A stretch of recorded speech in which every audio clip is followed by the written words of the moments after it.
এবং ঐক্যের কেন্দ্র। বাংলাদেশে এলিটদের মধ্যে এমন একটা অবস্থা হয়েছে না যে ইসলামের নাম আসলে ভয় কুকড়ায় যায়, যেন মুসলমান হওয়াটা তার জন্য অপরাধ। পশ্চিমা রাষ্ট্র ব্যবস্থায় আইন হইল মানবীয় চুক্তির ফল, মানে সোশ্যাল কন্ট্রাক্ট। তাই সেটা পরিবর্তনশীল, ভগ্ন এবং বিভক্ত। কিন্তু মুসলমানদের একমাত্র নির্ভরযোগ্য আইন কাঠামো হইল শরিয়া আইন, যা কুরআন এবং সুন্নাহর সাথে সামঞ্জস্যপূর্ণ এবং উম্মাকে এক সূত্রে গাঁথে। তার মানে শরিয়া আইনকে অস্বীকার করা বা অবিশ্বাস করা মানে মুসলিম উম্মার ঐক্য, ইতিহাস, ন্যায় বিচার এবং বিশ্বাস কাঠামো সবকিছুতে আঘাত করা। দুনিয়াতে নানা আইনি ব্যবস্থা আছে যা এই বৈশ্বিক আইনি কাঠামো তৈরিতে সাহায্য করছে। যেমন ধরেন রোমান আইন, এখান থেকে আমাদের যে সিভিল ল এটা আসছে। কমন ল, এটা যে অ্যাংলো আমেরিকান ট্র্যাডিশন থেকে আসছে। ক্যানন ল, এটা খ্রিস্টান চার্চের আইন। এবং এই ক্যানন ল এরও ভূমিকা আছে বৈশ্বিক আইন কাঠামো তৈরি করার ক্ষেত্রে। প্রাচীন হিন্দু আইন, এটারও তো বৈশ্বিক আইন কাঠামো তৈরি করার ক্ষেত্রে ভূমিকা আছে। চীনা আইন, এটাও তো ভূমিকা আছে বৈশ্বিক আইন কাঠামো তৈরি করার ক্ষেত্রে। আন্তর্জাতিক আইন যেমন ইউএন হিউম্যান রাইটস বা জেনেভা কনভেনশন, এগুলো তো আইন। ইসলামী শরিয়া আইন এমন একটা আইন যা সারা দুনিয়ার আধুনিক আইন কাঠামোর তৈরিতে অবদান রাখছে। কিভাবে আসেন দেখি। রোমান ল এবং আধুনিক পশ্চিম আইন শরিয়া আইন থেকে ধার করেছে। ধার বলবো না, চুরি করেছে। আসলে পরের জিনিস না কইয়া নিলে তো সেটা চুরি বলা হয়। অবশ্য অনেক জায়গায় তারা প্রত্যাখ্যান করছে, আমরা সেই বিষয়ে আসবো, সেগুলো বিস্তারিত আলাপ করব। কি কি গ্রহণ করছে আসেন সেটা দেখি। ইসলামী শরিয়া ওয়াকফ বা ধর্মীয় জনকল্যাণমূলক কাজে ব্যবহার করা হয় যেই সম্পদ। ব্রিটিশরা ভারত শাসনের সময় এই ওয়াকফ ব্যবস্থার ধারণা গ্রহণ করে, তা থেকে ট্রাস্ট ল তৈরি করে। ট্রাস্ট ল, আজকে যে ট্রাস্ট ল দেখেন এটা আসলে ওয়াকফ থেকে তৈরি করা। আপনি যে ট্রাস্ট আইন দেখেন এটা শরিয়া আইনের কপি পেস্ট। ব্রিটিশরা ভারত শাসনের সময় এই ওয়াকফ আইন বিশ্লেষণ করে। মূলত এটা স্যার উইলিয়াম জোন্স এবং হেনরি মাইন ওয়াকফের ধারণা থেকে ট্রাস্ট ল গড়ে তোলে। ট্রাস্টি এবং বেনিফিশিয়ারি সম্পর্ক অনেকটা ওয়াকফের কপি পেস্ট। বিশেষ করে চ্যারিটেবল ট্রাস্টের পারপিচুয়াল এন্ডাওমেন্ট ধারণা, এটা ওয়াকফ থেকে নেওয়া হয়েছে। পারপিচুয়াল এন্ডাওমেন্ট এটার মানে কি জানেন না? আসেন এটা বুঝে দেখি। এটা হচ্ছে স্থায়ী তহবিল, মানে হলো একটা তহবিল বা ফান্ড যেটা কখনো শেষ হবে না। ধরেন আপনি একটা বড় অঙ্কের টাকা কোনো বিশ্ববিদ্যালয়, হাসপাতাল বা কোনো সংগঠনকে, প্রতিষ্ঠানকে দিলেন, কিন্তু শর্ত হইলো যে এই টাকা মূলধন হিসেবে সুরক্ষিত থাকবে, আপনি হাত দিতে পারবেন না, খরচ করা যাবে না। শুধু এই টাকা থেকে যে আয় হবে সেটা দিয়ে বিশ্ববিদ্যালয় হোক, হাসপাতাল হোক, প্রতিষ্ঠান হোক, এটা খরচ চালাবে। এরকম প্রচুর প্রতিষ্ঠান আছে। এইভাবে মূলধন কখনো শেষ হয় না, শুধু আয়ের অংশ ব্যবহার করা হয়। ফলে ওই প্রতিষ্ঠান চিরকাল, এটাকে পারপিচুয়ালি বলা হচ্ছে, চিরকাল এই তহবিল থেকে উপকৃত হইতে পারে। এটা এক ধরনের চিরস্থায়ী সম্পদ যা দিয়ে কোনো প্রতিষ্ঠান প্রজন্মের পর প্রজন্ম ধরে লাভবান হয়। বাংলাদেশের সরকারের স্থায়ী তহবিল দিয়ে প্রতিষ্ঠান চালায়, কিন্তু যেমন বিআইডিএস। তো মির্জা ফখরুল কি ওই টাকা ফেরত চাইবেন যে এই টাকা তো ফেরত দাও? এটা তো শরিয়া আইনের মতো একটা ব্যবস্থা থেকে আসছে এই ফান্ড। তারপরে ধরেন শরিয়া আইনের কর্জে হাসানা, এটা তো সরাসরি শরিয়া আইন, ইসলামী ফিকা থেকে উদ্ভূত। কোরআনে কর্জে হাসানার কথা আসছে সূরা আল বাকারায়। শুধু তাই না, সূরা আল হাদিদেও আসছে। এর অর্থ হইল আল্লাহকে উত্তম ঋণ দেওয়া, মানে কারো উপকারে সুদমুক্ত ঋণ দেওয়া, যা পরে ফেরত নেওয়া হবে, কিন্তু কোনো সুদ বা মুনাফা নেওয়া যাবে না। ইসলামে এটা একটা সাদকা জারিয়া বা অবিরাম সওয়াবের কাজ হিসেবে ধরা হয়। আধুনিক পশ্চিম আইনে কিন্তু এটা গ্রহণ করছে, যেমন মাইক্রোফিন্যান্স, জিরো ইন্টারেস্ট লোন। এমনকি কিছু খ্রিস্টান চার্চ, ইহুদি কমিউনিটি, নন প্রফিট প্রতিষ্ঠান interest free community loan fund চালায়। আপনি জিরো ইন্টারেস্ট লোন বলতে পারবেন, কিন্তু যেই আইডিয়া থেকে এই জিরো ইন্টারেস্ট লোন আসলো সেই শরিয়া আইনের কথা বললে স্যাট করে উঠবেন। শরিয়াতে আমানা বা বিশ্বাস ভিত্তিক সম্পদ রক্ষা একটা বড় দায়িত্ব। এটা একটা খুবই মৌলিক কনসেপ্ট শরিয়া আইনের। মানে এই বিশ্বাস, এইটা রক্ষা করাটা এটা দায়িত্ব, কিন্তু এটা অপরাধ না। কিন্তু রক্ষা না করলে, লঙ্ঘন করলে ক্ষতিপূরণ দিতে হয়। এটা ক্রিমিনাল অফেন্স না, ক্ষতিপূরণ দিতে হয়। পশ্চিমে এটা প্রতিফলন আছে ইকুইটি ল বা ল অফ ট্রাস্টে। এই ল অফ ট্রাস্টের ধারণাটা এই বিশ্বাস ভিত্তিক দায়িত্ব থেকে উদ্ভূত। ট্রাস্টিদের উপরে আস্থা রক্ষার আইনি বাধ্যবাধকতা প্রতিষ্ঠিত হয়। এটা আসছে শরিয়া থেকে, এবং এটা ভাঙলে তাকে ক্ষতিপূরণ দিতে হবে। তারপরে ধরেন মিরাস আইন, যেটাকে স্ট্রাকচার ইনহেরিটেন্স বলা হয়, যেটা নিয়ে সেকুলারদের প্রচুর চুলকানি। ইসলামী উত্তরাধিকার আইন ছিল প্রথম ব্যবস্থাগুলোর মধ্যে একটা, যেখানে নারী, শিশু, স্ত্রী, দূরসম্পর্কীয় আত্মীয় সবাই নির্দিষ্ট অংশ পাইত। রোমান ল কিন্তু ছিল এটা পিতৃতান্ত্রিক, এটা নিয়ন্ত্রণ ছিল পিতৃতান্ত্রিক নিয়ন্ত্রণ ছিল। কিন্তু আধুনিক সিভিল কোড এবং ফ্রান্সে এই শরিয়া আইন থেকেই এই ধারণাটা নিয়ে কোড নেপোলিয়ান বা জার্মানিতে বিজিবি এই আইন তৈরি করা হয়। গণিত ভিত্তিক উত্তরাধিকার অনেকাংশেই এটা ইসলামী শরিয়ার কাছাকাছি। নেপোলিয়ান যে আইনটা করছিলেন ফ্রান্সে, আসলে এটা একটু মিলাই দেখি শরিয়া আইনের সাথে। কোড অফ নেপোলিয়ান এটা 1804 সালে ফ্রান্সে এটা প্রতিষ্ঠিত হয় এবং বিজিবি নামে 1900 সালে জার্মানিতে প্রতিষ্ঠিত হয়। তো এটা মিল কোথায়? যেমন ফিক্স শেয়ার, মানে বৈধ উত্তরাধিকারদের ফিক্স শেয়ার ইসলামী আইনে নির্ধারিত অংশে, যেমন ফরজ ফারায়েজ, ফরাসি কোডে এটাকে বলা হয় রিজার্ভ হেরিডিটারি। কিছু অংশ সন্তানদের জন্য সংরক্ষিত, আপনি ইচ্ছা করলেও সেটা বাতিল করতে পারবেন না। সন্তান এবং স্ত্রীর জন্য একটা প্রায়োরিটি আছে ইসলামেও। স্ত্রী, স্বামী, সন্তান, পিতামাতা এদের অংশ সুনির্ধারিত। এই নেপোলিয়ান কোডেও স্পাউস মানে স্ত্রী এবং লেজিটিমেট চাইল্ড বৈধ সন্তান এদের জন্য লিগাল মিনিমাম একটা ইনহেরিটেন্স ধার্য করা হয়েছে। ম্যাথমেটিক্যাল প্রিসিশন আছে ইসলামে, অঙ্ক করে ভাগ করে দেওয়া। নেপোলিয়ান সিস্টেমে এই বন্টনটা নির্দিষ্ট ক্যালকুলেশনের মাধ্যমে নির্ধারিত হয়। মানে ধরে যদি একজন স্ত্রী এবং 2 সন্তান থাকে, তাহলে কার অংশ কত হবে, স্ত্রী কত পাবে, সন্তান কত পাবে, সেটা আইন দিয়ে নির্ধারিত এই নেপোলিয়ান লয়ে। তারপরে ধরেন উইল করার ক্ষমতা। ইসলামে কিন্তু উইল করে সম্পদের সর্বোচ্চ 1/3 বিতরণ করা যায়, তার চেয়ে বেশি না। বাকি অংশ আইন মাফিক বন্টন করা হবে তার উত্তরাধিকারদের সাথে। নেপোলিয়ান কোডেও আপনি উইল করে কেবল নির্দিষ্ট অংশ বিতরণ করতে পারবেন, বাকিটা আইনের নির্ধারিত অংশ অনুযায়ী হবে। তারপরে ধরেন টর্ট আইন বা দিয়া, সিভিল কম্পেনসেশন যেটাকে বলা হয়, এটার ঐতিহাসিক শিকড় কিন্তু শরিয়াতে। শরিয়াতে ইচ্ছাকৃত ক্ষতি বা অনিচ্ছাকৃত মৃত্যুর জন্য ক্ষতিপূরণ যেটাকে বলে দিয়া, পশ্চিমেও টর্ট ল বা ডেরিক্ট, এটা তৈরি হয় এই ধারণা থেকে কারোর দোষে কেউ ক্ষতিগ্রস্ত হইলে ক্ষতিপূরণ দিতে হবে। যদিও শরিয়াতে ব্লাড মানে এটা নির্ধারিত, কিন্তু পশ্চিমে এটা আদালতের বিবেচনায়। তবু মৌলিক নীতিতে কিন্তু মিল আছে। এইবার আসেন পশ্চিমারা কি নিয়ে হাউকাউ করে। আমি সবকটা নিয়ে আলাপ করবো না, দীর্ঘ হয়ে যাবে।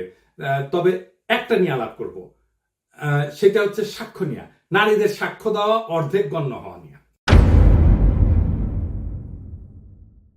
পশ্চিমারা শরিয়া আইন অনুসারে নারীর সাক্ষ্য অর্ধেক গণ্য হয়, এটাকে গ্রহণ করে না।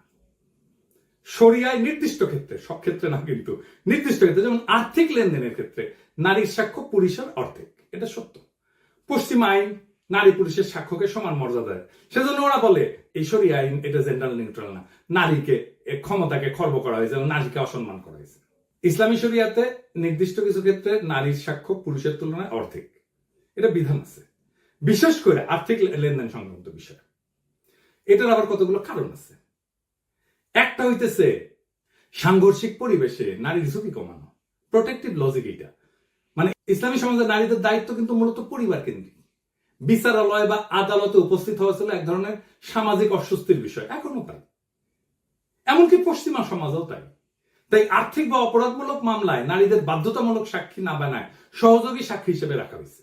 এটা কিন্তু সুরক্ষামূলক শর্ত, এটা কিন্তু অবমাননা না, দমনমূলক না। মনস্তাত্ত্বিক এবং আবেগজনিত পার্থক্য আছে।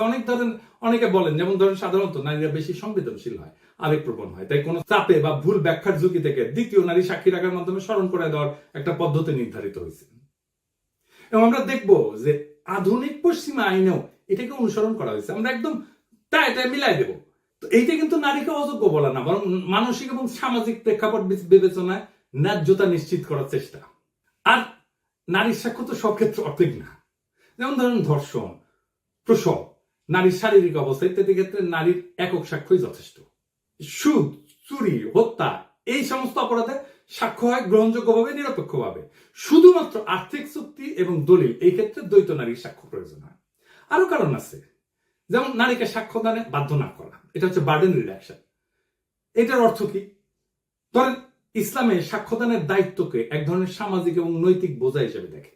নারীকে এই দায় থেকে পুরোপুরি অব্যাহতি না দিয়া সহযোগী করে রাখার মাধ্যমে তার উপরে চাপ কমানো হয়েছে। ইসলামে কিন্তু সাক্ষ্য মানে শুধু বলা না, ইসলামের সাক্ষ্য হচ্ছে একটা কসম এবং দায়বদ্ধতা, শাহাদা। ভুল সাক্ষ্য দিলে গুনাহ হয়, শাস্তিযোগ্য এটা। অর্থাৎ নারীর উপরে কম দায় চাপায় তাকে আইনি ভুলের ঝুঁকি থেকেও সুরক্ষা দেওয়া হয়েছে। এটা এক ধরনের রহমতমূলক বিধান। এটাকে লিঙ্গ বৈষম্য বলবেন? নারী সর্বক্ষেত্রে তো অর্ধেক না, ক্ষেত্রে ক্ষেত্রে নারী একক সাক্ষী হইতে পারে। এবং এটা নারীর অযোগ্যতা প্রমাণ করে না, নারীর জন্য আলাদা সামাজিক ভূমিকা এবং দায় বিবেচনা কইরা এটা নির্ধারিত করা হয়। এটা আধুনিক মানবাধিকার পরিপন্থীও না, বরং ইসলামে কিন্তু সমতা না, ইসলামে বলা হয় জাস্টিস, ন্যায় বিচার, ইনসাফ। তাই সবাইকে সমান বলা না, উপযুক্ত দায়িত্ব দেওয়াটাই উদ্দেশ্য। আসেন আরেকটু বুঝে দেখি ইসলামের ধারণার আরেকটু গভীর দর্শন নিয়ে আলাপ করি। ইসলামের ন্যায় বিচার মানে সবার সাথে একরকম আচরণ না, বরং যার যা দায়িত্ব তার জন্য সেই অনুযায়ী বিধান। তাই সাক্ষ্য দেওয়ার দায়িত্ব প্রেক্ষাপট ভিত্তিক ভাবে নির্ধারিত। ইসলামী সমাজে আদিকাল থেকে সমাজে আদালত ছিল হিস্টোরিক্যালি পুরুষ শাসিত, কঠোর এবং জনসমাগমপূর্ণ স্থান। নারীদের জন্য আদালতে গিয়ে অচেনা পুরুষদের সামনে যুক্তি, স্মৃতি, প্রশ্নোত্তর, জেরা এই সমস্ত ছিল সামাজিকভাবে অস্বস্তিকর এবং সম্ভাব্য অপমানজনক। তাই শরিয়া বলছে যে একজন নারী একা সাক্ষ্য না দিয়ে আরেকজন নারী থাকুক, যেন ভুল হইলে সে স্মরণ করাই দিতে পারে। এটা নারীর জন্য মানসিক সুরক্ষা। আমরা আগে আলোচনা করছি আইনি দায় এবং পাপের ঝুঁকি থেকে সুরক্ষা। মানে ইসলামে তো সাক্ষ্য দেওয়া মানে শুধু তথ্য দেওয়া না, এটি ইমানের অংশ এবং কসমের মতো গুরুত্বপূর্ণ।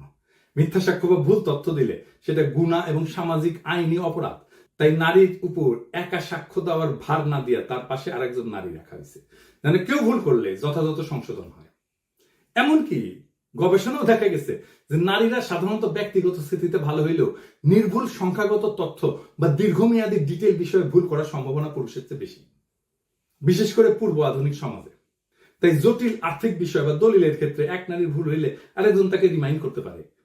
এটা মানবিক এবং প্রামাণ্যমূল্য সুরক্ষা। তারপরে সামাজিক সম্মান রক্ষা। একজন নারীকে আদালতে একা পাঠায় পুরুষদের মাঝে দৃষ্টির কেন্দ্রে দাঁড় করানো, সমাজে তার ইজ্জত, পর্দা, সম্মান ক্ষুণ্ণ হইতে পারত। তাই শরিয়া বলছে যে তিনি একা না যান, পাশে আরেক নারী থাকুক। এটা সামাজিক এবং সাংস্কৃতিক সুরক্ষা নিশ্চিত করবে। আবার দেখেন পুরুষরাও কিন্তু শরিয়া আইন অনুযায়ী একা সাক্ষ্য দিতে পারেন না কিছু কিছু ক্ষেত্রে, যেমন ব্যভিচার। এর জন্য 4 জন দরকার সাক্ষ্য পুরুষের। তো নারীর সাক্ষ্যের মূল্য নাই এই কথাটা তো খোদা শরিয়া বলেনি, বরং ক্ষেত্র বিষয়তে ন্যায়পূর্ণ ভারসাম্যপূর্ণ করছে। এখানে নারীকে দুর্বল বা অযোগ্য ধরে নেওয়া না, বরং তার সামাজিক অবস্থান, মানসিক চাপ, ধর্মীয় দায় এবং সম্মান সবকিছুকে সম্মান করে তাকে একা না সহযোগী রেখে সাক্ষ্যদানে যুক্ত করা হয়েছে। এই যে ইসলামী শরিয়ার একটা ব্যতিক্রমী দৃষ্টিভঙ্গি নারীর প্রতি, এইটা আধুনিক আইনি কাঠামোর জেন্ডার নিউট্রাল ইকুয়ালিটির ধারণা হচ্ছে কনটেক্সচুয়াল জাস্টিসে এখানে বেশি জরুরি। এমনকি ফেমিনিস্ট আইন বা আমাদের নারীবাদী আইনের কোন ধারণার সাথে শরিয়ার কোন কোন বিধান সমান্তরাল বা সমরূপ। আমরা তো বলছি যে ইসলামী শরিয়া অনুযায়ী আর্থিক চুক্তিতে দলিল সংক্রান্ত সাক্ষ্যে নারীর একক সাক্ষ্য নেওয়া হয় না, 2 জন নারীকে সাক্ষ্য দেওয়ার বিধান আছে। এই সুরক্ষার ধারণাটা আধুনিক ফেমিনিস্ট লিগাল থিওরির অন্যতম গুরুত্বপূর্ণ ধারণা। সাবস্টেনশিপ ইকুয়ালিটি এইটা সমান্তরাল। সাবস্টেনশিপ ইকুয়ালিটি কি বলে? আইনি সমতা মানে সমানকে একভাবে দেখা না, বরং প্রেক্ষাপট বুঝে ন্যায্য আচরণ। একই কথা তো শরিয়া বলছে। শরিয়া তো নারীর সাক্ষ্যকে মূল্যহীন করেনি, বরং প্রেক্ষাপট ভিত্তিক সাক্ষ্য প্রমাণ প্রক্রিয়ায় তাকে একটা নিরাপদ কাঠামোর মধ্যে রাখছে। আধুনিক ফেমিনিস্ট আদালতও আজকে ভালনারেবল উইটনেস অর্থাৎ নারীদের জন্য একই রকম সুরক্ষামূলক কাঠামো আছে। যেমন ধরেন উইটনেস অ্যাডভোকেট সাপোর্ট, নারী সাক্ষীকে ভয় মুক্ত রাখার জন্য একটা বিশেষ প্রক্রিয়া। বাংলাদেশেও এই আইন আছে, সাক্ষী সুরক্ষা আইন। তারপরে ফেমিনিস্টরা বলে ট্রমা সেনসিটিভ কোশ্চেনিং বা ক্লোজড কোর্টরুম প্রসিডিউরস। শরিয়া বিধানে নারী যেন একা সাক্ষ্য না দেয়, ভুল হলে অপর নারী যেন স্মরণ করে দেয়। এই ব্যবস্থাটা সরাসরি কিন্তু সমান্তরাল। ভিকটিম সাপোর্ট অ্যাডভোকেট থাকে কিন্তু ফেমিনিস্ট এই আইনে, আধুনিক আইনে, এই ব্যবস্থার সাথে। এবং আদালতের পরিবেশ, বিশেষ করে পুরুষ প্রধান বিচার ব্যবস্থা নারীদের জন্য অস্বস্তিকর জন্য রিট্রমাটাইজিং হইতে পারে নারীদের জন্য এখনো পর্যন্ত পশ্চিমা আদালতে, বিশেষ করে যাদের যৌন সহিংসতার অভিজ্ঞতা আছে। সেই জন্যই ফেমিনিস্ট জুরিসপ্রুডেন্স বলে এই সমস্যাটাকে judicial gaze and retraumatization of female witness. তাই পশ্চিমা আদালত আজকে অনেক জায়গায় নারীদের জন্য রিমোট টেস্টিমনি বা ভিডিও বেস ডিপোজিশন এই ব্যবস্থা চালু করছে। ভিডিও বেস সাক্ষ্য, এটা আগেই সাক্ষ্যটা রেকর্ড করা হয়, এটা চালানো হয়। শরিয়া এই সমস্যাকে অনেক আগে থেকে উপলব্ধি করে নারীদের আদালতে একা সাক্ষ্য দেওয়া থেকে রক্ষা করছে এবং তাকে সহযোগী সাক্ষী বানায় তার মানসিক চাপ হ্রাস করছে। এটাও এক ধরনের পুরানো ট্রমা ইনফর্মড প্রসিডিউর। শরিয়া নিয়ে তো আমরা দেখছি নারীর উপরে কম চাপ দেওয়া হয়েছে, তাকে দলগত সাক্ষ্য প্রদানে একটা সুযোগ দিয়া। এই বিষয়টা মডার্ন ফেমিনিস্টরাও প্রতিফলিত হয় যে burden minimisation for vulnerable groups. তারা বলে মানে সাক্ষ্যদানে যে চাপ তৈরি হয় সেটা লিঙ্গ, পেশা, সামাজিক অবস্থান অনুসারে হালকা করে দেওয়া, এই নীতি শরিয়া বহু শতক আগেই প্রয়োগ করছে। এবং পশ্চিমে দেখেন এই জন্যে এই নারীদের জন্য pre recorded video testimony, legal protection shield, এমনকি ফিমেল ফ্রেন্ডলি জাজ বেঞ্চ চালু করা হয়েছে। আর শরিয়া তো সেই 1400 বছর আগে নারীদের কোর্টরুম ট্রমা থেকে বাঁচাতে বলছে রে ভাই। এই কোর্টরুম ট্রমার কথা তো 1400 বছর আগে বলছে, এইটা এখন অপরাধ হয়ে গেছে। তো এই নীতির মূল কি লক্ষ্য হইলো? এটা নারীর বিরুদ্ধে তো না, তার জন্য সাপোর্টিভ লিগাল স্পেস নিশ্চিত করা। এমনকি আমেরিকাতে অনেক রাজ্যে, বিশেষ করে এই যে ডোমেস্টিক যে ভায়োলেন্স, এই মামলায় নারীরা আদালতে না গিয়ে ভিডিওর মাধ্যমে সাক্ষ্য দিতে পারে, এবং তাদের জন্য ভিকটিম লেয়াজও অফিসার থাকে যে তার পাশে দাঁড়ায় থাকে সবসময়। আধুনিক ফেমিনিস্ট আদালত এখন নারীর কথা বিশ্বাসযোগ্য করার জন্য তাকে অতিরিক্ত সাহায্য দিচ্ছে, অথচ ইসলাম এই প্রয়োজনটাকে অনেক আগে চিনতে পারছিল, তবে ধর্মীয় ভাষায় এবং নৈতিক কাঠামোতে বলছে।